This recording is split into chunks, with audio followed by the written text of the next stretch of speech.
Hello friends. काफ़ी अलग अलग सब्जेक्ट पे मैंने लेक्चर लिया है। एस्टेब्लिशमेंट के जो रूल्स थे, इस बार मैंने सोचा थोड़ा अलाउंसेस के ऊपर बात कर ली जाए। अलाउंसेस भी एक पार्ट है हमारे एस्टेब्लिशमेंट का, और अलाउंसेस के ऊपर भी क्वेश्चंस जो है एग्जाम में आ सकते हैं। और एग्जाम के अलावा मैंने कोशिश किया इस बार कि अलाउंसेस में काफ़ी सारे अलाउंसेस हैं हमारे रेलवे में जो काम आते हैं, और सिर्फ एग्जाम पर्पस में ही नहीं, रेगुलर जो डील करते हैं एम्प्लॉय, स्पेशली जो पेबल सेक्शन है, तो मेरे को ऐसा लग रहा है कि जो मैं इसमें कलेक्शन किया है काफ़ी बड़ा कलेक्शन है। इसमें टोटल 195 पेजेस हैं मेरे पास, और ऑब्वियसली एक दिन में आज नहीं हो पाएगा, शायद मैं आधा ही कर पाऊंगा आज में, तो नेक्स्ट सेशन कल रखेंगे, आधा आज कर लूँ। तो मुझे ऐसा लग रहा है कि मैंने लगभग लगभग कोशिश की है कि सारे अलाउंसेस इसमें आ जाए, और बहुत कुछ आपको इसमें से मिल जाएगा। और अलाउंसेस में दो बातें मैंने रखी है कि अलाउंसेस में सिर्फ अलाउंस का क्या रेट है, उसके अलावा भी कुछ टर्म्स एंड कंडीशन है। जनरली जो है टर्म्स एंड कंडीशन में जो लोग ध्यान नहीं देते हैं, तो मैंने सोचा कि थोड़ा सा मैं उसमें भी बात करूं ताकि आपको थोड़ा सा ध्यान दे, हर अलाउंसेस के बारे में जानने को मिले।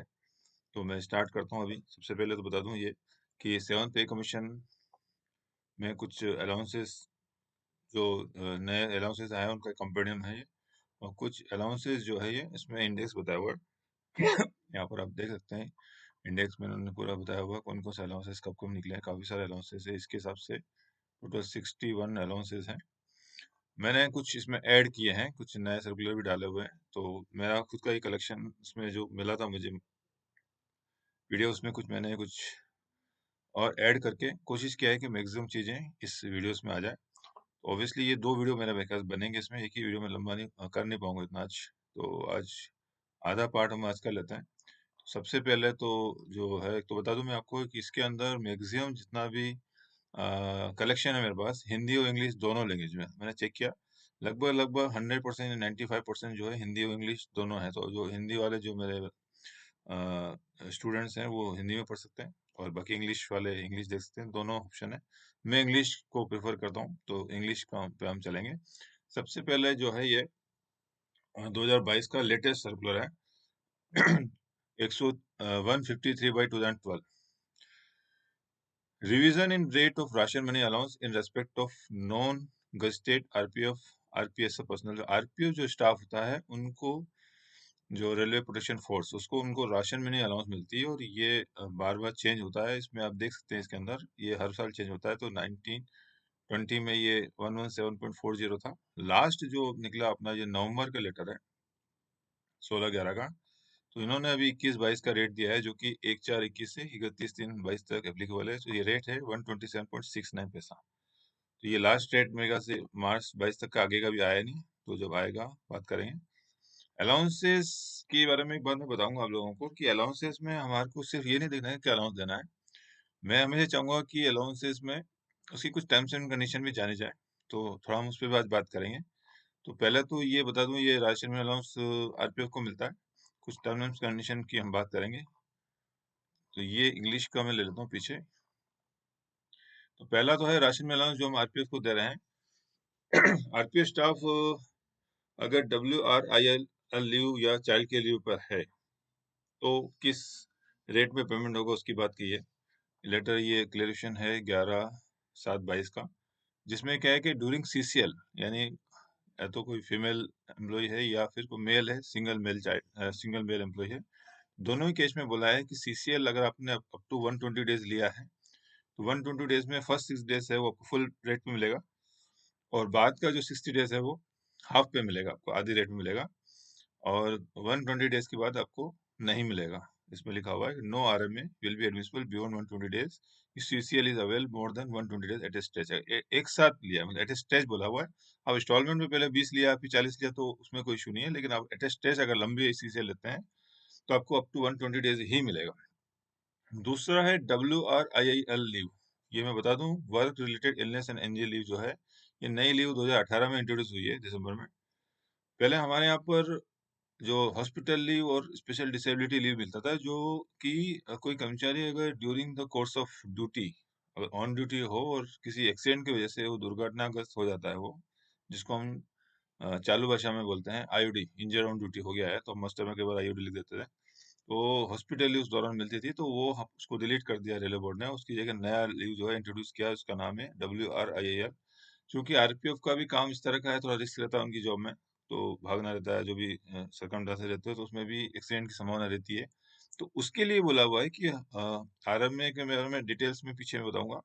तो आरएमए जो है, अगर WR लीव में बंदा हॉस्पिटलाइजेशन है, तो जो एंटायर पीरियड हॉस्पिटलाइजेशन का, उस दौरान पूरा फुल रेट मिलेगा उसको।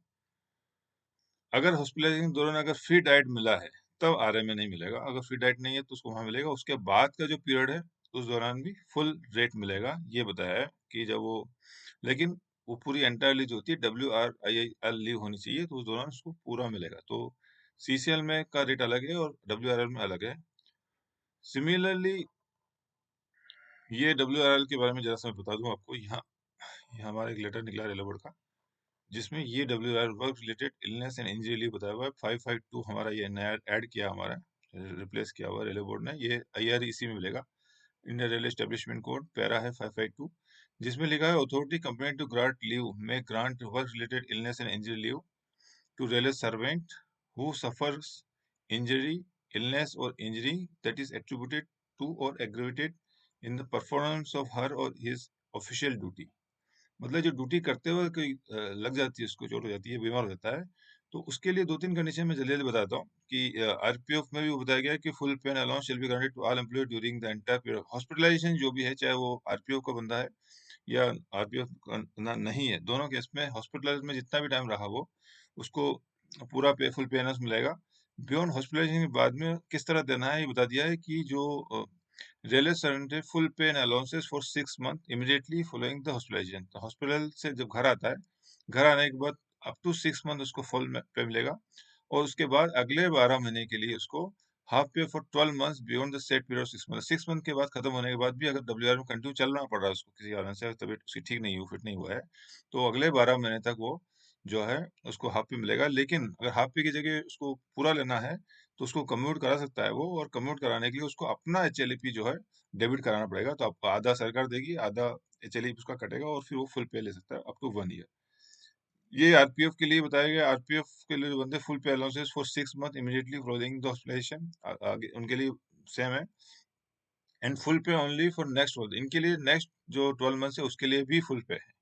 इस तरह का जो बताया, ये जिसमें तो बता दिया, कर दिया। और इस दौरान अगर वर्कमैन कंपनसेशन जिन लोगों पे लागू होता है, वर्कमैन कंपनसेशन एक्ट 1923, अभी जो नया नाम इसका एम्प्लॉयज कंपनसेशन एक्ट हो गया है, अगर जिन लोगों पे लागू होता है उनका कुछ हर्जाना मुआवजा देना है सरकार को, तो हमने जो उसको सैलरी दिया है, उसको फुल पे हाफ पे जो भी दिया है, उसमें से वो माइनस हो जाए। सपोज किसी कर्मचारी ने 6 महीने रहा, तो 6 महीने में हम सपोज कि 1 लाख, सब मिला के 1 महीने का 1 लाख हो रहा था, तो ऑब्वियसली 6 महीने का 6 लाख हो जाएगा उसको। तो 6 लाख उसका हमने, सरकार ने ऐसे पे दिया उसको। अगर उसका मुआवजा 4 लाख बना उसका, तो चूंकि 6 लाख से 4 लाख कम है, तो उसको कोई दिक्कत नहीं, हमको 4 लाख मुआवजा देने की जरूरत नहीं, माइनस होगा। लेकिन हाँ, किसी वजह से अगर मान लीजिए वो 1 महीना रहा WRL में और 1 महीने का 1 लाख दिया, लेकिन उसका मुआवजा अगर उसकी चोट ज्यादा लगी है, और जो उसका परसेंटेज है उसकी डिसेबिलिटी ज्यादा है, और किसी वजह से 3 लाख का मुआवजा बन रहा है, तब हम उसको डिफरेंस हम देंगे। 3 लाख में से 1 लाख माइनस कर देंगे, तो 2 लाख उसको देंगे। तो ये इस तरह का है कि जो भी अमाउंट हम दे रहे हैं, उसमें से जो अमाउंट वर्कमैन कंपनसेशन जो मुआवजा बनता है, वो हम माइनस कर देंगे। अगर अमाउंट कम है तो कोई दिक्कत नहीं, लेकिन अगर ज्यादा है तब देंगे अपन। और एक इम्पोर्टेंट बात लास्ट में बताइए, पैरा 4 में, नो लीव ऑन एवरेज पे और leave on half average pay shall be credited during the period that employee is on WR। मतलब जब आदमी WRIIL में रहेगा, तो उस दोनों उसको LAP और HAP का क्रेडिट नहीं करना है। इसका मतलब ये बता दूं, जरा समझा दो सरल भाषा में। कोई कर्मचारी अगर 1 जनवरी, सपोज अभी 2023 चल रहा है, अनफॉर्चुनेटली कोई कर्मचारी जो है 1/1/23 यानी 1 जनवरी से ही इंजर्ड हुआ, और 1 जनवरी से WRIL चला गया, और अप टू 30 जून तक रहा, मतलब 6 महीना पूरा रहा, सपोज सरल भाषा में समझाने की बोल रहा हूँ, तो 6 महीने के दौरान उसको LAP HAP का क्रेडिट नहीं दिया जाएगा। यानी जो हमको 15 LAP मिलती है हमारे को इस दौरान 6 महीने में, और 10 HLE मिलती है, वो नहीं मिलेगी। अब कई लोग कंफ्यूज होते हैं कि ऑलरेडी हमने 1 तारीख को क्रेडिट कर दिया है, अब कैसे करें। तो जनरली मैं एक बार बता दूं लोगों को, कईयों को जानकारी नहीं है कि क्रेडिट और डेबिट हमेशा नेक्स्ट हाफ ईयरली में होता है, करंट में होता है। कोई भी कर्मचारी एब्सेंट होता है या WRL में है, तो हम उसका जो एडजस्टमेंट होता है नेक्स्ट जो भी हमारा 1 जनवरी 1 जुलाई का आता है, तो जैसे कोई कर्मचारी है 1 जनवरी से है, तो 1 जनवरी को तो उसको 15 एलएपी और एचएलएपी 10 दे ही देंगे, और नेक्स्ट जो जुलाई को आएगा वो, तो जुलाई को फिर हम एडजस्टमेंट करेंगे कि कितने दिन रहा। 6 महीने रहा तो 6 में पूरा 15 पहले क्रेडिट करेंगे, फिर 15 माइनस कर देंगे, 0 हो जाएगा। एचएलएपी में भी 10 देंगे, 10 माइनस करेंगे।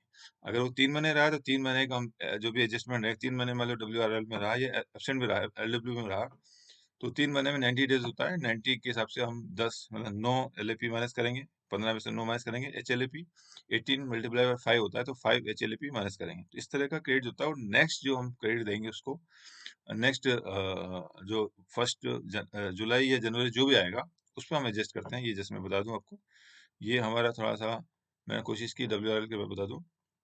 इसके अलावा सीसीएल और डब्ल्यूआरआईएल के बारे में बता दिया। और यही है राशन मनी अलाउंस का during other than LAP. LAP का भी मैं बता दूं रूल, आप आईआरए में जाएंगे तो सेम सीसीएल का रूल है कि फर्स्ट 60 डे फुल मिलता है, उसके बाद हाफ मिलता है, उसके बाद नहीं मिलता है। एलएपी का सेम रूल है, वो आपको आईआरए में मिल जाएगा।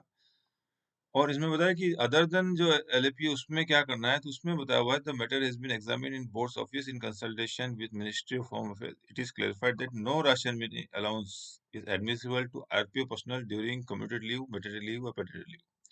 यानी कम्यूटेड लीव है, मैटरनिटी लीव है, पैटर्निटी लीव है, तो भी राशन मनी अलाउंस नहीं मिलेगा।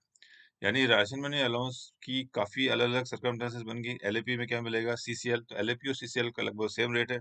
फर्स्ट 60 डेज फुल, उसके बाद हाफ, अप टू मैक्सिमम 120 मिलेगा, उसके बाद मिलेगा नहीं।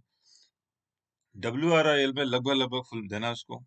बाकी जो लीव है, कम्यूटेड लीव, मैटरनिटी लीव और पैटर्निटी लीव में इसमें नहीं देना है। तो क्वेश्चन पूछे हैं, अगर आरपीएफ से जनरली पूछे नहीं जाते हैं, लेकिन अगर पूछे जाए तो ये याद रखा जा सकता है। उसके बाद एक सबसे इम्पोर्टेंट सब्जेक्ट है जो हमारा सैलरी का भी एक बहुत बड़ा इम्पोर्टेंट कंपोनेंट मानते हैं। जो सैलरी हमको अच्छी सी हैंडसम सैलरी जो मिलती है, उसका एक बड़ा कंपोनेंट है एचआरए।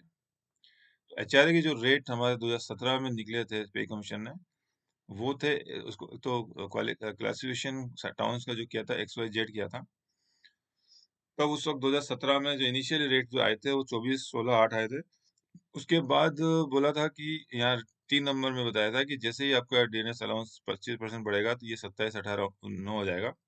और उसके बाद जैसे ही फर्दर डी 50% बढ़ेगा तो ये आपका 30, 20 और 10, जो एक्स में 30, वाई में 20 एंड जेड में 10 हो, तो ये हो गया। इसके अलावा ये और बात कही है जो इम्पोर्टेंट है, 2 नंबर, द रेट ऑफ चेहरा will not be less than 5400, 3600 and 1800 at X Y Z class city respectively. यानी इतना हम देंगे, लेकिन मिनिमम आपको इतना देना ही देना है उसको। एक्स सिटी में किसी भी कर्मचारी को 5400 से कम नहीं मिलेगा। 5400, 3600, इसका इतना हमको मिनिमम देना ही है। तो पूछा जा सकता है क्वेश्चन कि एक्स वाई जेड का मिनिमम अमाउंट क्या है, ये आपको याद रखना है।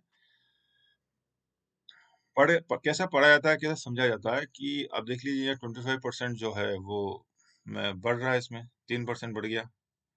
यहाँ 3%, यहाँ 2%, या 1% बढ़ा है। क्वेश्चन ये है कि अभी 25%, 30% जब डीए जब 50% हो जाएगा तो क्या होगा। डीए जब और 25% बढ़ गया 75%, तो क्या होगा। तो हिसाब लगाने की जरूरत नहीं है, हमको रेलवे बोर्ड ने अप टू 50 ही बोला है, तो हम 50 तक ही हम बात करेंगे, इसके आगे हम बात नहीं करेंगे। आगे बढ़ाने को नहीं बोला। तो मेरे ख्याल से डीए का 75% भी हो जाएगा तो भी यही रेट रहेगा। जब तक रेलवे बोर्ड बढ़ाए नहीं, तब तक हमको यही पकड़ना है। क्वेश्चन अगर कंफ्यूज करने के लिए कहा जा सकता है कि 75% हो जाएगा कितना होगा, तो आप अपने हिसाब से कैलकुलेशन 3-3% मत बताइए कि एक्स में 3% बढ़ा दिया, वाई में 2% और जेड में 1%। क्योंकि रेलवे बोर्ड ने सिर्फ इतना ही बताया कि 25 पे इतना, 50 पर इतना, बस 50 पे आपका मैक्सिमम 30, 20 और 10 हो जाएगा। वही कंटिन्यू चलेगा जब तक कि रेलवे बोर्ड उसको रिवाइज नहीं करती है रेट को, अमाउंट को। एचआरए जो है, इसकी जो रेट है 1717 से लागू है। बता दूं तो मैक्सिमम जो अलाउंसेस हैं आपके, वो 1/17 से लागू हुए। कॉमन क्वेश्चन बनता है इस पे। एक दो अलाउंस मैं बताऊंगा आपको जिसमें कि अलाउंसेस 1/17 से लागू नहीं हुए हैं, तो वो क्वेश्चन पूछा जा सकता है। हम आगे आएंगे, हमसे बात करेंगे अपन। एचआरए जो X cities, Y cities, Z cities है, उसको क्लासीफाई किया हुआ है यहाँ पे। एक्स सिटीज ये है। एक क्वेश्चन बनता है कि टोटल कितने सिटीज हैं जिसमें एक्स सिटीज के अंदर टोटल कितने सिटीज आते हैं, ये क्वेश्चन पूछा जा सकता है। तो आपको मेरे यहाँ से तो याद होनी चाहिए, टोटल से 8 सिटीज हैं ये। 1, 2, 3, 4, 5, 6, और नीचे भी होंगे 7 और ये 8, टोटल 8 सिटीज है। और 8 सिटीज़ टोटल सिटीज़ पूछी जा सकती है। कोई सिटी का नाम डाल के पूछ लेंगे बेंगलोर आता है कि नहीं आता, तब चेक करो बेंगलोर है कि नहीं, बेंगलोर इसमें है।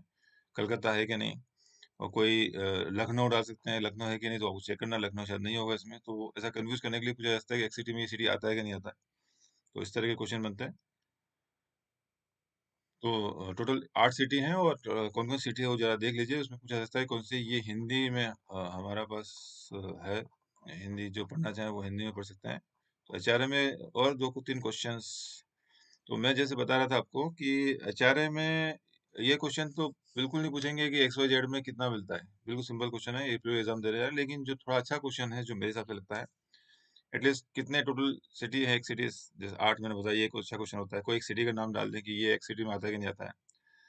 मैं जो क्वेश्चन पूछूंगा आपसे, मैं तो ये पूछूंगा क्वेश्चन कि कोई लड़की है, फीमेल है, वो रेलवे एम्प्लॉई है, उसका भाई भी रेलवे एम्प्लॉई है।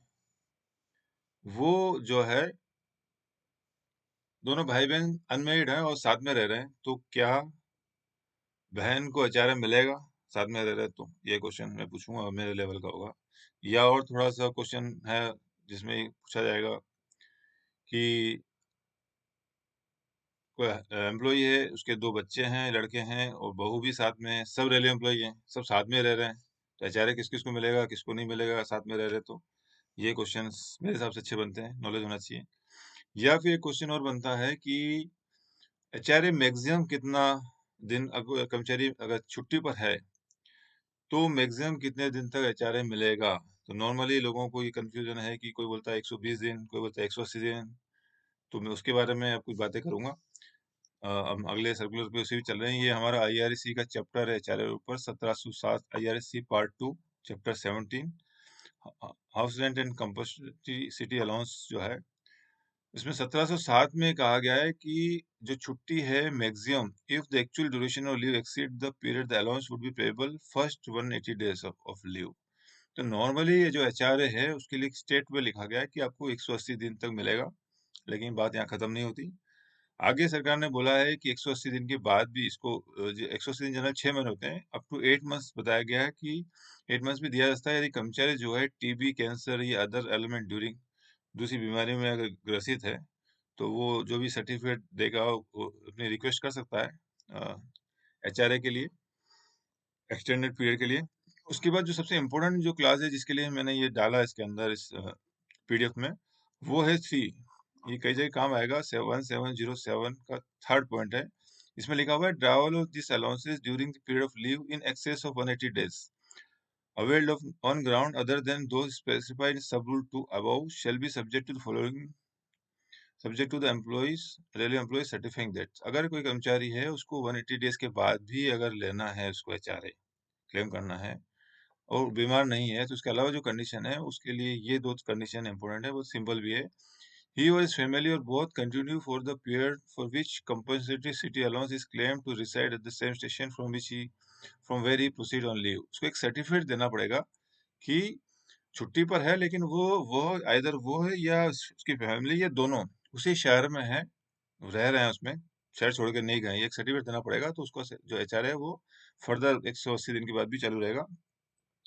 या फिर किसी वजह से मान लीजिए अब तो नहीं है, इसकी फैमिली भी नहीं है, वो भी नहीं है, सब बाहर हैं, आउट ऑफ सिटी हैं, तो फिर एक सर्टिफिकेट देना पड़ेगा कि he continue for the period for which house rent allowance claim to retain the house for the same station where within the qualifying limits और in an adjoining areas from where he proceed on leave and paid rent for it and did not sublet whole of it. मतलब जो मकान में रह रहा है उसको certificate देना पड़ेगा, या तो वो रह रहा हो, उसकी फैमिली वहां रह रही है, दोनों रह रहे हैं, या फिर उसको सर्टिफिकेट देना पड़ेगा जो मकान उसने रखा हुआ था, उसके बाद जो मकान था, वो मकान अभी भी उसके पास ही है। मतलब उस मकान के लिए वो रेंट पे कर रहा है और अभी उसने सबलेट नहीं किया उस मकान को, ऐसा एक सर्टिफिकेट देना पड़ेगा। तो दोनों में से जो भी कंडीशन लागू होती है वो अगर आप लिख के दोगे, तो आपके जो मामले में 180 दिन के बाद भी एचआरए कंटिन्यू रहेगा। तो ये मैं बता दूं लोगों को, जो गलतफहमी थी जिन लोगों को कि एचआरए 180 डेज तक देते हैं, 120, उसकी लिए पूरी कहानी है कि एटेस्टेज तो 180 डेज नॉर्मल केस में देना है, लेकिन फर्दर अगर सर्टिफिकेट देने के बाद उसका आगे का पीरियड भी कंटिन्यू चालू रहेगा। ये एचआरए का हो गया। इसी में एक क्वेश्चन, सेम क्वेश्चन आता है, क्वेश्चन स्टडी लीव में एचआरए कितने टाइम तक मिलेगा? स्टडी लीव जनरली 1 साल प्लस 1 साल 2 साल मिल सकती है। एटेस्टेज 90 डेज में, सॉरी 1 ईयर मिलती है। उसके सब्सिक्वेंटली फिर हम एक्सटेंड कर सकते हैं, मैक्सिमम 2 इयर्स जो है स्टडी लीव मिलती है लाइफ टाइम में। तो उसमें मैक्सिमम कितने दिन एचआरए मिलेगा, तो इसमें भी नॉर्मल वही रूल है कि अप टू 180 डेज तो आपको स्टेट मिल ही जाएगा, स्टेट अवे। फर्दर लेना है तो इसमें देखिए यहाँ लिखा हुआ है, मैं बता दूं आपको। It is further stated in letter to that the employee proceeding on study leave are entitled to house rent allowance and the compensation allowance for first 180 days of the study leave. The continuance of these allowance beyond 180 days is subject to the production of certificates prescribed in 1 para 17073 of Indian Railway Establishment Code Volume 2 1987 edition। जो मैंने अभी 3 बताया था आपको, ये वाला 117(7) का ये 3 नंबर का जो पेरा है, इसमें जो सर्टिफिकेट दोनों से एक सर्टिफिकेट देगा तो उसका फर्दर कंटिन्यूएशन आपका रहेगा, तो आप बाकी पीरियड का आप ले सकते हो इसमें। तो ये जस्ट एचआरए के ऊपर काफी सारी बातें कोशिश मैंने, मेरे ख्याल से आपको लगता है एचआरए मतलब बिल्कुल सिंपल है, किसी X city Y city Z city पढ़ लिया, अमाउंट पढ़ लिया, तो ऐसा नहीं है, काफी सारी बातें हैं। और लंबा ज्यादा नहीं कर रहा हूँ एचआरए में, क्योंकि अब हमको और भी पढ़ने हैं इसको। और ये भी हिंदी में था। इसके बाद हम नया पढ़ेंगे हम, ये सेम चीज स्टडी लीव का भी सेम चीज बताया, ओरिजिनल लेटर्स में आ गया। अब मैंने आपसे जो दो बातें बताई थी कि अगर फीमेल अनमेरिड गवर्नमेंट सिस्टर है, बहन है आपकी, तो उसके लिए रेलवे बोर्ड का सर्कुलर है 1990 का। उसमें यही कहा गया है कि this was examined in consultation with the Ministry of Finance. It is clarified that full amount of house rent allowance is admissible to female unmarried government railway servant reside with her brother, who is an allotee of the government railway accommodation. If it is further clarified that no permission is required for her for sharing of government accommodation with her brother for the purpose of dialogue विचार। तो मैंने जो question पूछे थे कि कोई अगर महिला है रेलवे कर्मचारी अपने भाई के साथ रहती है तो उसको एचआरए मिलेगा उसको, ठीक है ना, इसमें लेटर भी आप देखते हैं। सिमिलरली दूसरा सवाल मैंने पूछा था कि अगर कोई एम्प्लॉय है और एम्प्लॉय उसका भी रेलवे बोर्ड का लेटर ये हमारे पास है 85 का कि कोई एम्प्लॉय है जिसके 2 बच्चे हैं और बहू है, तो उसमें यही कहा गया है कि in this regard admissibility eligibility to HRA, it is clarified that neither of the son will be eligible to draw HRA for the reason that they are living with their father in the accommodation allotted to him and therefore become ineligible। और जहां तक data की बताया, data in law however be eligible to draw HRA at flat rate subject to the fulfillment of the condition laid down by the Ministry of Later time to time issue। तो यानी कि अगर मान लीजिए कोई railway employ है, उसके 2 बच्चे हैं, लड़के हैं और बहू है, तो एम्प्लॉय को तो मिलेगा नहीं क्योंकि वो माइनॉरिटी है, लेकिन उसके दोनों बच्चों को भी मिलेगा जो मेल है, लेकिन बहू को मिलेगा। तो ये कुछ क्लेरिफिकेशन में लेके आया था एचआरए से कंसर्न में। तो ये हमारे एचआरए का यहाँ लगभग लगभग खत्म हो गया। चार्जिंग लगा दूं इसको।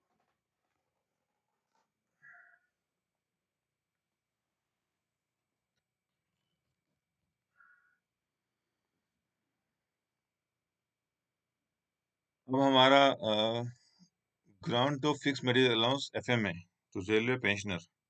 तो मैं बता दूं आपको कि एफएमए क्या होता है। कोई भी कर्मचारी जो होता है उसको ओपीडी फैसिलिटी नहीं लेती। आरएसएस की स्कीम में अगर मेंबर बनता है, जो भी अमाउंट उसको भरने के बाद, तो एफएमए लेना नहीं लेना उसकी मर्जी के ऊपर है, इसकी इच्छा है। तो इसमें तो कंडीशन में बता दूं आपको एफएमए के लिए। पहली कंडीशन ये है कि अगर एफएमए तो लेने के लिए उसको कम से कम जो है 2.5 किलोमीटर दूर हेल्थ यूनिट से होना चाहिए। पढ़ के सुनाता हूँ।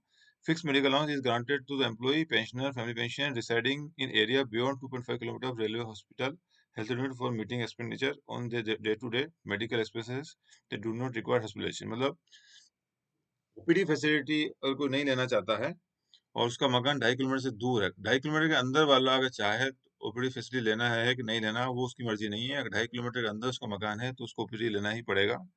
उसके लिए एफएमए का प्रोविजन नहीं है। तो एफएमए के लिए मिनिमम जो है 2.5 किलोमीटर के बाहर उसका होना चाहिए, और ओपीडी फैसिलिटी मना नहीं लेगा। लेकिन ओपीडी फैसिलिटी के अंदर भी मैं बता दूं आपको, कुछ क्रोनिक डिजीज के लिए उसमें सर्कुलर इसमें ऐड किया हुआ है। ये ओपीडी फैसिलिटी में अगर किसी कर्मचारी को ये क्रोनिक डिसीज हो जाती है, जिसमें कहा है कि ये कम से कम 3 महीना, any disease which persist for period of approximately 3 months और more is defined as a chronic disease.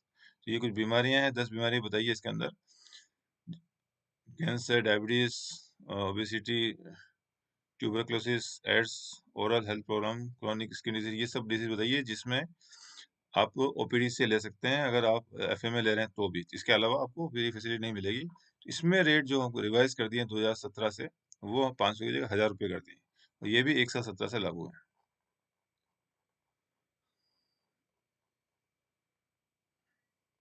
उसके बाद है ट्रांसपोर्टेशन अलाउंस।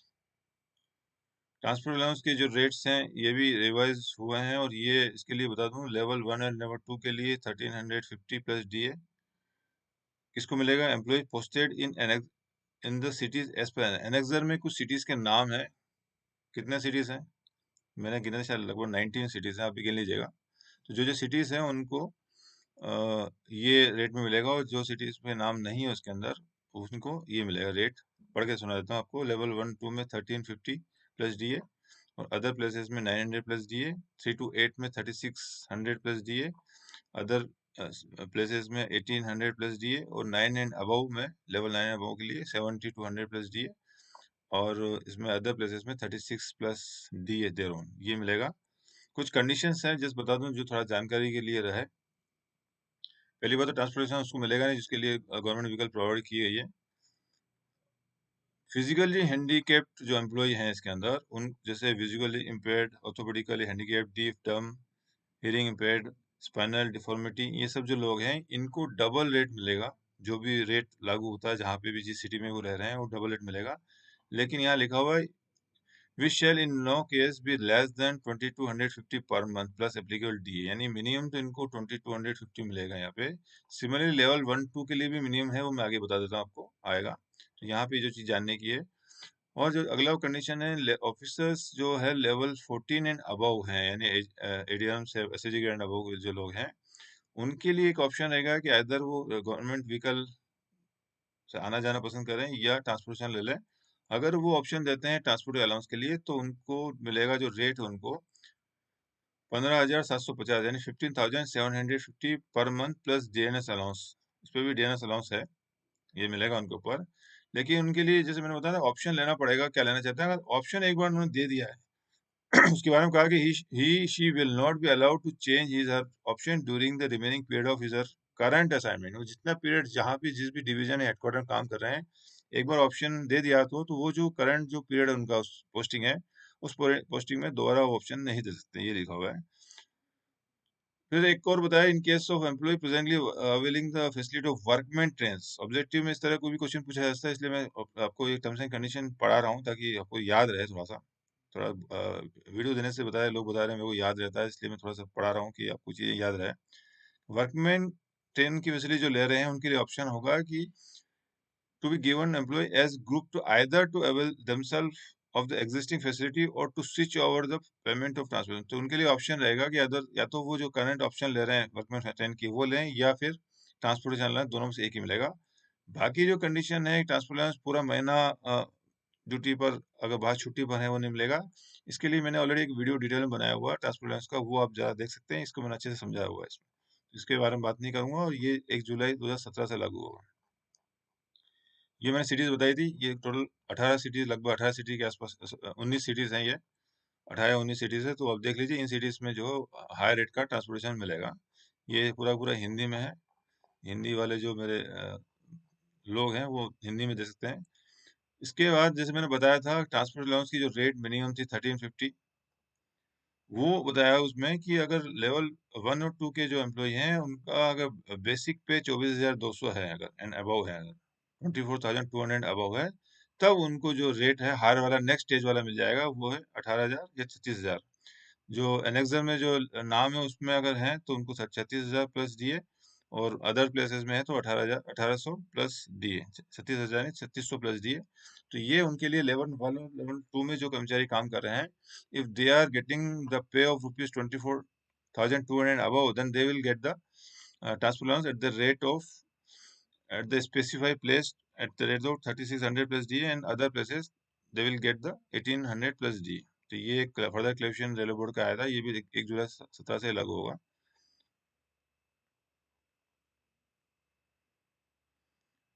ये है एनपीए जो है रेलवे डॉक्टर्स को मिलता है, इंडियन रेलवे मेडिकल जो ऑफिसर्स हैं हमारे रेलवे के, उनको ये अलाउंस मिलता है। इसको बोलते हैं एनपीए नॉन प्रैक्टिसिंग अलाउंस। ये जो रेट इसकी बताइए 20% बताइए सेवंथ पे कमीशन में। लेकिन इसमें कंडीशन डाल दी subject to condition that the sum of basic pay and NPA does not exceed 2,70,37,500 rupees. तो एनपीए जो है वो 20% है बेसिक का, लेकिन उसकी सीलिंग फिक्स कर दी है 2,37,500 रुपीज। इससे ज्यादा नहीं होगा, अगर इससे ज्यादा हो तो वहां रुक जाएगा वो। ये बाकी कुछ मेडिकल कंडीशन है वो मैं नहीं बता रहा हूँ, हमको देखना नहीं, हमारे को ऐसे एस्टेब्लिशमेंट मैटर में ये दो चीजें देखनी है, 20% और ये सीलिंग लिमिट, ये दोनों मैंने आपको बता दिया है। ये हिंदी में है हमारे को, हिंदी वाले हमारे लोगों के लिए। उसके बाद ये रनिंग स्टाफ को कुछ एडिशनल अलाउंस मिलता है, उसके हम बात कर लेते हैं। Additional allowance to running staff ये भी 2017 में निकला है, वो मैं बताता हूँ। उसके रेट है 2,250 रुपीज पर मंथ। तो लोको पायलट मेल एक्सप्रेस जो है हायर बिल्कुल पोस्ट पे जो होते हैं running staff, loco pilot mechanical side में ड्राइवर लोग हैं, जो मेल एक्सप्रेस ड्राइवर लोग हैं लोको पायलट, उनको 2,250 रुपीज पर मंथ मिलता है। लोको पायलट पैसेंजर मोटरमैन के लिए 1,125, गार्ड मेल एक्सप्रेस के लिए 1,125, और लोको पायलट गुड्स और सीनियर पैसेंजर गुड्स इन दोनों को जो है 750 रुपीज पर मंथ मिलता है। ये लिखा हुआ है this will not count for pension. ये जो मिल रहा है ये एडिशनल अमाउंट है, इस पे कुछ पेंशनरी बेनिफिट जो को मैं काउंट नहीं करेंगे। ये भी 1 जुलाई 2017 से लागू हो रहा है। इसके बाद अगला जो मिलता है अलाउंस जो मिलता है सेक्शन कंट्रोलर जो गाड़ी चलाते हैं, एटीनल सिटीनल जो होते हैं, उनके लिए बताया हुआ है। यहाँ जो लिखा हुआ है special train controller, section controller and deputy chief, तो यहाँ डिप्टी गलती से लिखा गया है, आगे अगले लेटर में बता दूंगा जिसको एडिट करने को बोला है। तो सेक्शन कंट्रोलर और चीफ कंट्रोलर को 5,000 रुपये 5,000 रुपीज पर मंथ मिलेगा इनको भी, ये भी 1 जुलाई से मिलेगा। और जैसे ही 25% डीए बढ़ेगा, ये सॉरी डीए 50% बढ़ेगा तो 25% बढ़ जाएगा इसका, तो ये हो जाएगा 6,250 हो जाएगा अगर डीए 50% हुआ तो।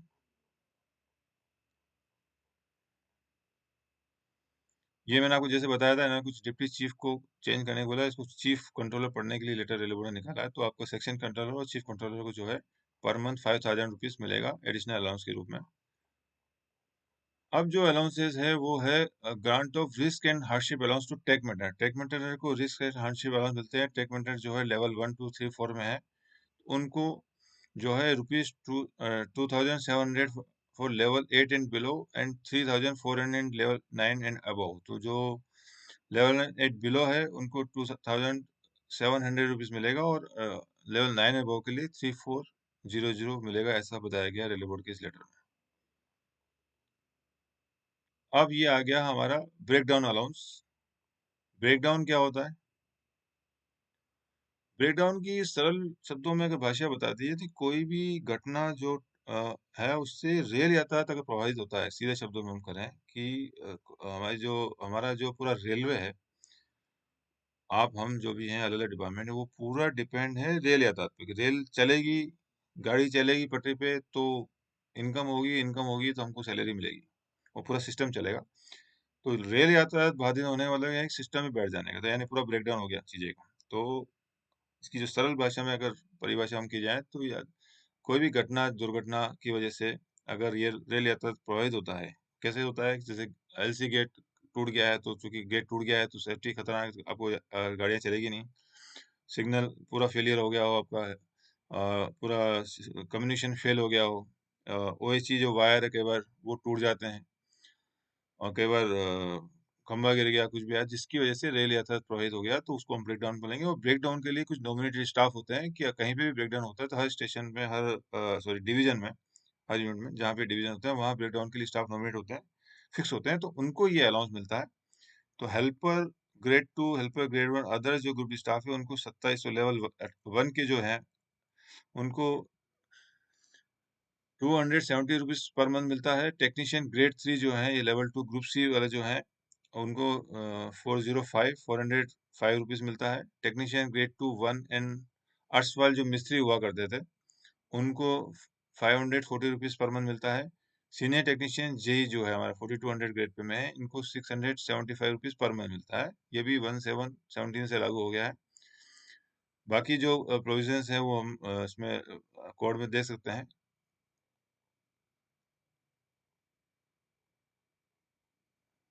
ये हिंदी में आ गया है। ब्रेकडाउन के बारे में मैं जरा एक बात बताता हूँ आपको, जो बात निकली है ब्रेकडाउन के बारे में, कि ब्रेकडाउन में एक बेनिफिट और मिलता है आपको। एग्जाम में पूछे जाते हैं कि ब्रेकडाउन में जो टीए हमको मिलता है, ट्रेवलिंग अलाउंस जो मिलता है, उसमें जो हमारी टीए की दो कंडीशन जो है, एक तो टीए मिलने की जो पहली कंडीशन है कि आपकी जो जर्नी होती है आपके हेडक्वार्टर से बियॉन्ड 8 किलोमीटर, यानी 8 किलोमीटर छोड़ के होनी चाहिए। 8 किलोमीटर के अंदर आप कोई ड्यूटी पे जाते हैं तो आपको टीए नहीं मिलता है। तो पहली जर्नी करते हैं। दूसरी जो कंडीशन है वो कि आप कितना घंटा हेडक्वार्टर से बाहर है, more than 6 hours, more than 12 hours, इस तरह का रहता है आपका। तो वो दो कंडीशन है, उसमें 30%, 70%, 100% मिलता है। तो ये दोनों कंडीशन ब्रेकडाउन में लागू नहीं होती। ब्रेकडाउन में कोई बंदा अगर अटेंड करता है तो irrespective of the distance and irrespective of the कितना टाइम आप बाहर है, घंटे बाहर है, दोनों कंडीशन लागू नहीं होती। यानी कि कोई भी कर्मचारी है, वो सपोज अहमदाबाद स्टेशन पे, और अहमदाबाद स्टेशन पे ही ब्रेकडाउन हो गया है, सेम पास में ही हो गया है, तो 8 किलोमीटर की कंडीशन भी लागू नहीं होगी। और मान लीजिए ब्रेकडाउन में आधा घंटे में ठीक हो गया या 1 घंटे में ठीक हो गया, तो नॉर्मली विद लेस देन 6 में आपका जो होता है 30% मिलता है। तो उसको दोनों कंडीशन लागू नहीं होगा और उसको वहां पे पूरा 100% टीए मिलेगा उसको। ये मैं जस्ट ब्रेकडाउन की बात निकली है तो बता दूं कि ब्रेकडाउन में जो दोनों कंडीशन टीए की लागू नहीं होती, ब्रेकडाउन कहीं भी अटेंड करेगा तो हर ब्रेकडाउन के लिए इसको इंडिविजुअल आपको टीए 100% देना पड़ेगा, ये एक नियम है। और कई बार ऐसा बोला जाता है एक दिन का टीए जैसे है नॉर्मली हमारा 100% मिलता है, तो ब्रेकडाउन के केस में आपका एक दिन से ज्यादा डीप टीए मिलता है।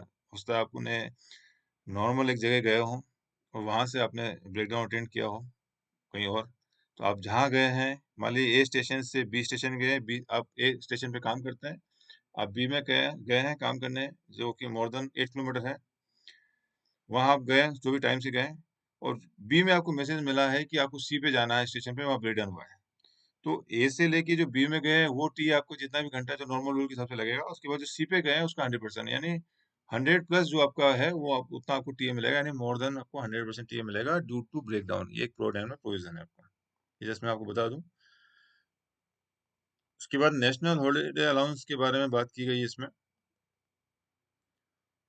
ये नेशनल हॉलीडे अलाउंस पहले तो बता दूं किसको मिलता है। नेशनल हॉलीडे अलाउंस में कई लोगों को डाउट होता है कि मैंने कहा कि क्लरिकल क्लरिकल स्टाफ भी ऑफिस में आ जाता है, बोलता सर हमने काम किया हमारा, तो ये अलाउंस इसलिए नहीं मिलता है कि आपने नेशनल हॉलीडे में काम किया।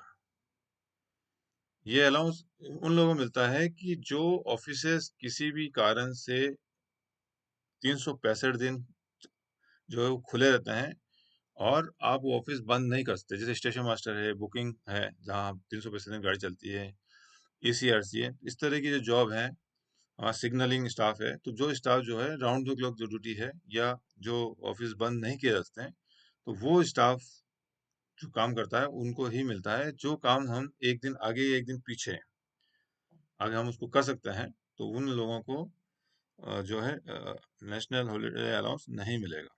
तो ये बता दूं उसके जो रेट है, लेवल 1 एंड लेवल 2 के लिए 384, लेवल 3 एंड 5 के लिए 477, लेवल 6 to 8 जो नॉन गजिस्ट्रेड स्टाफ है उसको 630 रुपीज है।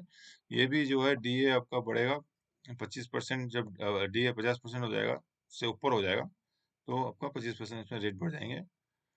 बाकी जो कंडीशन जैसे मैंने बताया था, वो कंडीशन आपको देखनी पड़ेगी रेलवे बोर्ड की, जो लेटर 18/2/98 का, उस लेटर में आपको देखेंगे तो आपको मिल जाएगा आपको।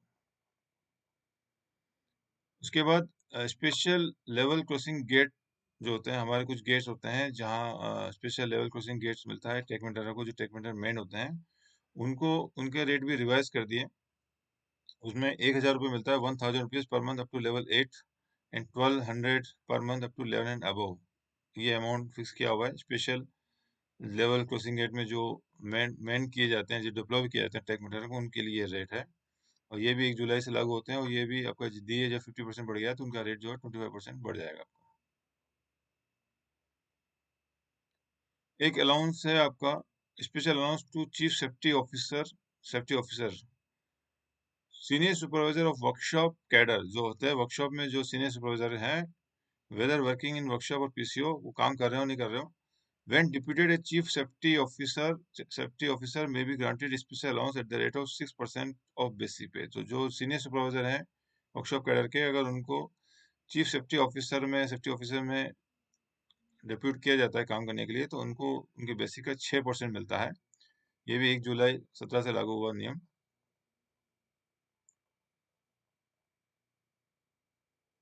अगला है हमारा grant of PCO allowance to staff of production control organisation. जो पीसीओ जो है हमारे प्रोडक्शन कंट्रोल ऑर्गेनाइजेशन जो काम करते हैं, उनके लिए जो है सेक्शन इंजीनियर सीनियर सेक्शन जो लेवल 7 के लोग हैं, उनको जो 6% ऑफ बेसिक पे है, और नॉन सुपरवाइजर स्टाफ और junior engineering up to level 6 जो स्टाफ है, उनको जो है 12% ऑफ द बेसिक पे मिलता है। और यहाँ पे लिखा हुआ है और all other terms and condition inverted in boards letter number, ये इसको आपको देखना अनचेंज है। मतलब हमेशा अलाउंसेस में इस तरह की बात आती है, तो आपको अगर सही में अलाउंस को सही तरह से देना है, तो आपको ये हमेशा ये लेटर देख के उसको कंडीशन को पढ़ लीजिए। इसमें लिखा PCO allowance will not be record for any benefit such as DH. इसमें जो 6% बेसिक और 12% बेसिक बता रहा है, इसमें वो DA, HRA, CCA, pension, gratuity, fixation पे और प्रमोशन का बेनिफिट नहीं दिया जाएगा, ये कहा गया है इसमें।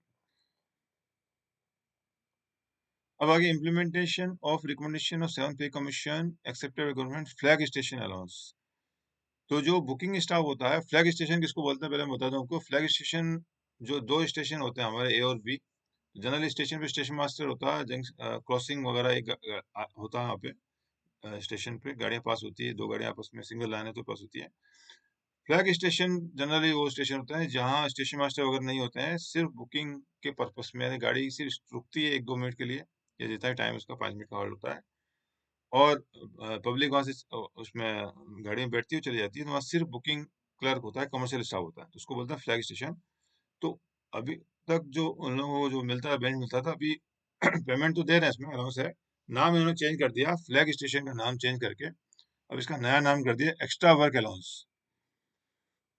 ये जरा ध्यान रखिएगा, नाम ऑब्जेक्टिव पूछा जा सकता है कि फ्लैग स्टेशन जो फ्लैग अलाउंस है, फ्लैग स्टेशन अलाउंस का नया नाम क्या है।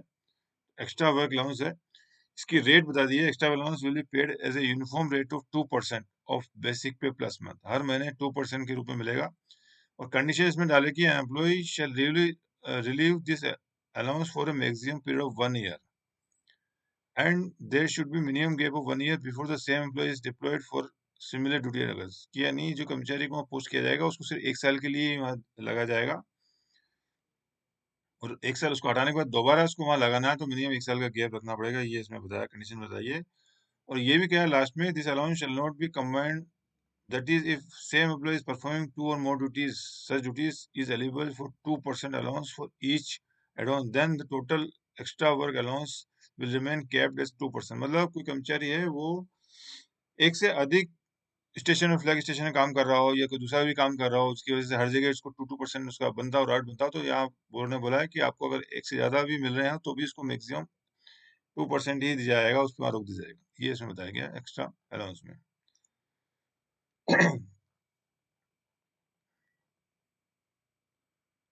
अब ये है ड्रेस अलाउंस, जो यूनिफॉर्म भत्ता बोलते हैं इसको। यूनिफॉर्म ड्रेस अलाउंस भी रेलवे बोर्ड ने 2017 में लागू किया। ऑफिसर ऑफ आरपीएफ, आरपीएफ को 20,000 रुपये पर एनम मिलते हैं। Personal below officer rank RPF, station master को पूछा जा सकता है एग्जाम में, इसलिए बता रहा हूँ आपको। आरपीएफ जो बिलो ऑफिसर रैंक है उनको, और स्टेशन मास्टर को 10,000 रुपये पर मंथ मिलता है। Other category staff who were supplied uniform and are required to wear them regularly, like trackmen, running staff of Indian Railways, staff car drivers, MTS, canteen staff और non स्टेटरी department canteen extra, जो भी लोग हैं जिनको uniform पहनना अनिवार्य था अपनी ड्यूटी के लिए, उन सभी के लिए 5,000 रुपये पर एनम है। नर्सेस को 1,800 रुपये पर मंथ मिलते हैं। ये कुछ अमाउंट है, इनको आपको याद रखना पड़ेगा, अलाउंसेस जो है। और ये ड्रेस अलाउंस भी बताया गया है कि जैसे ही डीए 50% अब हो जाएगा, इनका जो रेट है 25% बढ़ जाएगा।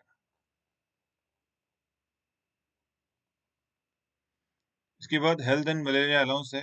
जो हेल्थ इंस्पेक्टर होते हैं हमारे, हेल्थ एंड मलेरिया इंस्पेक्टर होते हैं, उनके लिए भी रेट बता दिया है कि अप टू लेवल 8 है तो उनको 1,000 रुपये पर मंथ मिलेगा, और लेवल 9 एंड अबव है तो उनको 1,200 रुपीज पर मंथ मिलेगा। और ये भी रेट जो है, डीए 50% होगा तो 25% बढ़ जाएगा, और 1 जुलाई से लागू है। नर्सिंग जो एम्प्लॉय है, नर्सिंग कर्मचारी जो है, उनको जो नर्सिंग अलाउंस मिलता है, ये मैंने इंग्लिश में लिखा हुआ है, इसमें शायद इंग्लिश वर्जन नहीं है इसलिए यहाँ लगाया मैंने। नर्सिंग अलाउंस मिलता है नर्सिंग स्टाफ को, उसकी रेट रिवाइज करके 4800 रुपये, जो 4800 होता था उसको अभी 7200 कर दिया, ये अमाउंट रिवाइज कर दिया है। और ये भी अमाउंट जो है 50% डी होने पर बढ़ जाएगा ये।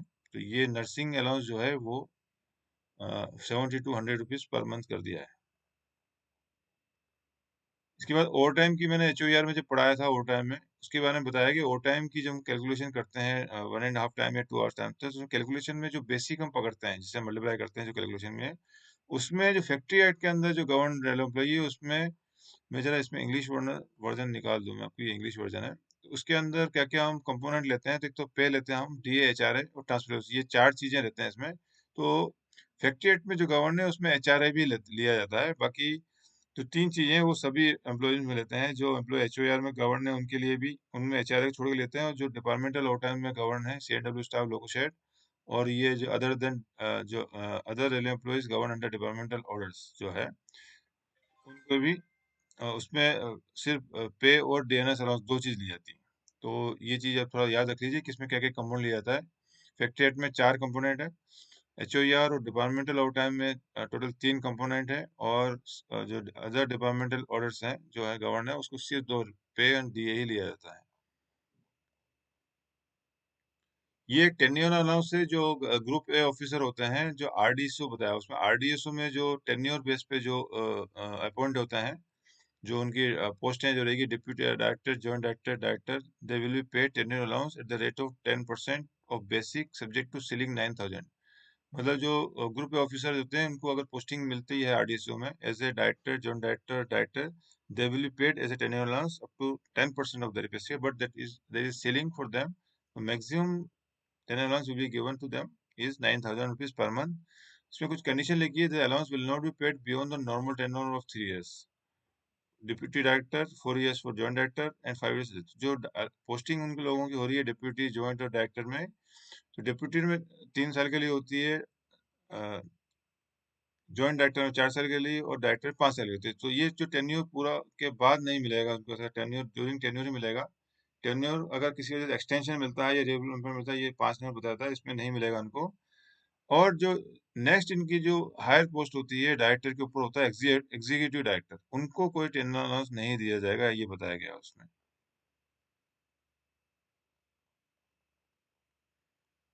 ये एक बात इन्होंने बोली है, ऑफिसर, ग्रुप ऑफिसर को director, joint director, deputy director बोलते हैं, ये रेलवे बोर्ड ऑफिस में उनके लिए सेम पॉलिसी है कि 10% रेट है और सीलिंग 9000 है।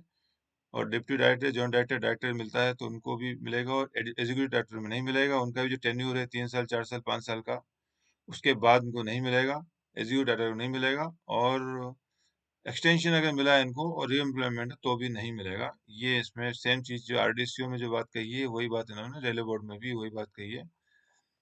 उसके बाद अगला जो अलाउंस है वो है grant of extra allowance, evolution of existing library allowance. तो एक तो मैं बता दूं, फ्लैग अलाउंस था हमारा, और दूसरा है लाइब्रेरी अलाउंस। तो लाइब्रेरी में जो काम करते हैं स्टाफ, उसको लाइब्रेरी अलाउंस मिलता है। इन सबको नाम चेंज कर दिया है, सबको एक कॉमन नाम दे दिया है, एक्स्ट्रा वर्क अलाउंस। तो उनको भी सेम जो प्रोविजन मैंने बताया था कि 2% मिलेगा, मैक्सिमम 1 साल का मिलेगा, फिर 1 साल का गैप जरूरी है, और एक से अधिक काम में एंगेज है, हर काम के लिए 2-2% उनका बन रहा है एलिजिबिलिटी, बट उनको मैक्सिमम 2% मिलेगा, ये कॉमन। एक और आएगा अलाउंस, तीसरा अलाउंस भी आएगा, तो तीनों में ही इन्होंने सेम पॉलिसी बताई है, और नाम चेंज करके कॉमन जो है एक्स्ट्रा वर्क अलाउंस दे दिया है। ये जरा आप देखिए, ये भी ऑब्जेक्टिव पूछा सकता है, इसका रिवाइज नेम क्या है। चाहे फ्लैग स्टेशन अलाउंस हो या लाइब्रेरी अलाउंस हो, उसका नया नाम जो है वो एक्स्ट्रा वर्क अलाउंस है। प्रोविजन हमारे इसमें सेम है।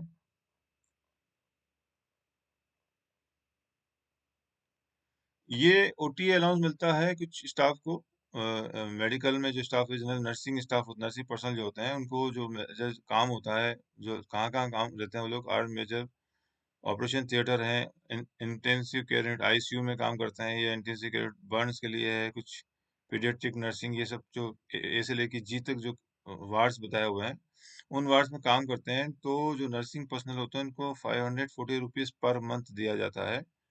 कंडीशंस है वो हॉस्पिटल में CMS इसको सर्टिफाई करते हैं।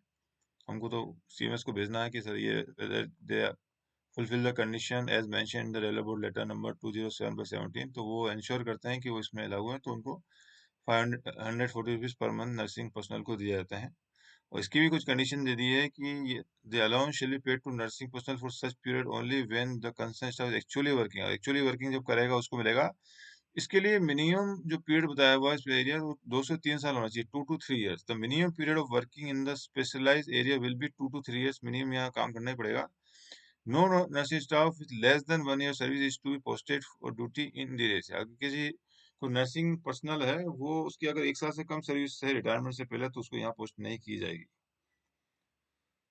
This allowance is restricted to 30% of the total staff strength of nursing staff। तो नर्सिंग स्टाफ में जो स्टाफ स्ट्रेंथ है उसमें इसको 35% से ज्यादा लोगों को नहीं दिया जाएगा, ये ऐसा कहा गया है इसमें। ये वही चीज आगे आ रहा है। तो मैंने आपको तीसरा जो बात बताया था, एक आपका फ्लैग स्टेशन बताया था, लाइब्रेरी बताया था, तीसरा है राजभाषा अलाउंस। ये तीनों अलाउंस के नाम बदल के इन्होंने एक्स्ट्रा वर्क अलाउंस कर दिया है। तो तीनों का नाम को हटा दिया है, इसको एबोलिश कर दिया है। और कंडीशन तीनों की सेम है। तो मैं यहाँ कंडीशन रिपीट नहीं कर रहा हूँ 2% वाली बात को, चारों कंडीशन सेम है, नाम बदल के तीनों का। एक बार फिर रिपीट कर रहा हूँ, flag allowance, flag station allowance हो गया, और ये हमारा राजभाषा हो गया, और तीसरा जो था मैं भूल गया इसको, अब देख लीजिएगा। तो तीनों अलाउंस जो है नाम चेंज करके लाइब्रेरी, हाँ याद आया मेरे को, flag station allowance, library allowance और राजभाषा अलाउंस, तीनों अलाउंस का नाम चेंज करके इन्होंने एक्स्ट्रा वर्क अलाउंस जो है उसको कर दिया है, और रेट सेम तीनों के। ये है hospital patient care allowance. Hospital की सेंसिटिविटी देखते हुए सरकार ने निर्णय लिया है कि जो हॉस्पिटल में जो काम करते हैं उसकी भी टर्म्स एंड कंडीशन है। तो जो एम्प्लॉय उसके सराउंडिंग एरियाज में रहते हैं, रेलवे हॉस्पिटल्स या हेल्थ यूनिट्स में, उनको जो है hospital care patient care allowance मिलता है। जो रेट है हमारे 4100 for level 8 and below, and 5300 for level and 9 and above. तो ये जो रेट है 4100 for level 8 and above below के लिए मिलता है, और 5300 है लेवल 9 एंड अबव के लिए। ये हॉस्पिटल पेशेंट केयर अलाउंस है। ये भी 1 जुलाई से लागू हो गया है हमारा। अब है रिस्क अलाउंस। रिस्क अलाउंस जो है वो पहले 60 रुपीज था, अब इसको 135 रुपीज पर मंथ कर दिया है। रिस्क अलाउंस जो है हॉस्पिटल पेशेंट के अलाउंस जो लोग होते हैं, एक तो मैं आपको बता दूं, नर्सिंग अलाउंस जो हमको मिलता है, स्टाफ को मिलता था 70 to 100 रुपीज। उसमें एक जानकारी मेरे को याद आई, तो मैं सोचा तो भूल गया। उसमें नर्सिंग अलाउंस को नाइट ड्यूटी अलाउंस नहीं मिलता है। ये ऑब्जेक्टिव में कई बार क्वेश्चन पूछा जाता है कि नर्सिंग अलाउंस जो है वो नाइट में भी उनकी जो है राउंड द शिफ्ट ड्यूटी चलती है, मॉर्निंग, इंटर और नाइट। नाइट भी काम करती है, तो उनको नाइट ड्यूटी अलाउंस नहीं मिलता है। They are not eligible for night duty allowance. Instead they are given nursing allowance at the rate of 7,200 rupees per month. So nursing staff are not entitled for night duty allowance. Similarly, another allowance which is declared by the railway board, which is risk allowance, and the staff who are in receipt of hospital patient care allowance are not eligible for risk allowance. So the rate of risk allowance is raised from 60 rupees to 135 rupees per month. कौन कौन risk allowance में आते हैं? तो इसमें लिखा है list of category staff engage in the following jobs are eligible for grant of risk. ये जो लोग हैं, इसमें जो जो ड्यूटीज बताई हुई है, जिसमें देखो ये हॉस्पिटल स्टाफ भी आ रहे हैं, X-ray attendants, chest cleaning staff, ये जो लोग हैं, मलेरिया खलासी, अगर ये हॉस्पिटल में है, सफाई वाला ये हॉस्पिटल में है, और इनको if they are getting hospital patient care allowance, then they are not eligible to risk allowance as per the railway board instruction. ये है, इसमें बता दिए कौन कौन लोग आते हैं।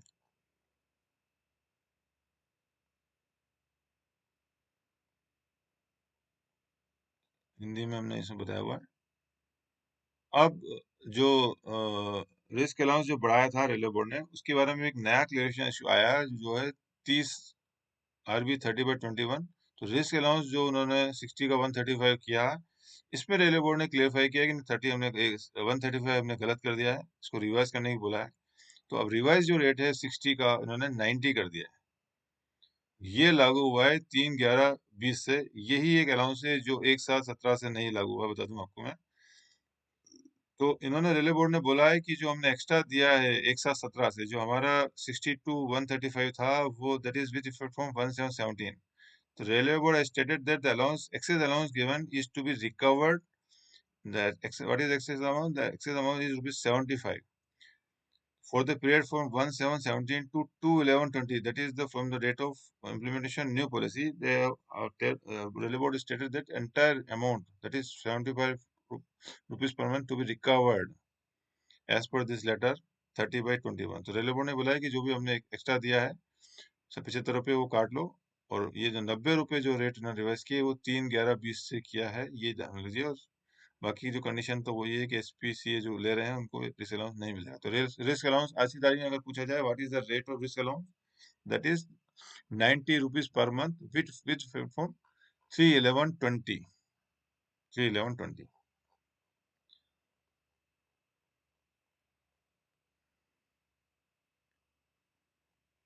इसके बाद हमारा है implementation of recommendation of seventh central pay commission except post graduate allowance. जो मेडिकल स्टाफ ऑफिसर्स जो होते हैं, मेडिकल ऑफिसर, उनके लिए कहा गया है कि medical officer will be granted post graduate allowance as detail below.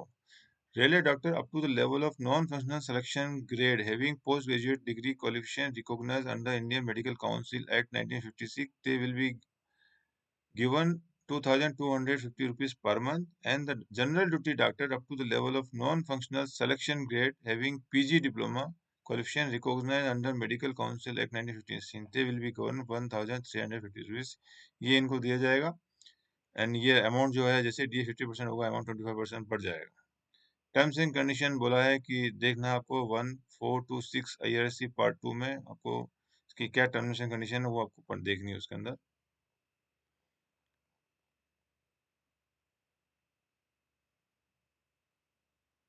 मेरे ख्याल से अभी इसको 1 घंटा हो गया है मेरा लगभग, तो मैं सोचता हूँ यहाँ बंद करें। हम कल आगे से हम नेक्स्ट में स्टार्ट करूँगा अलाउंसेस।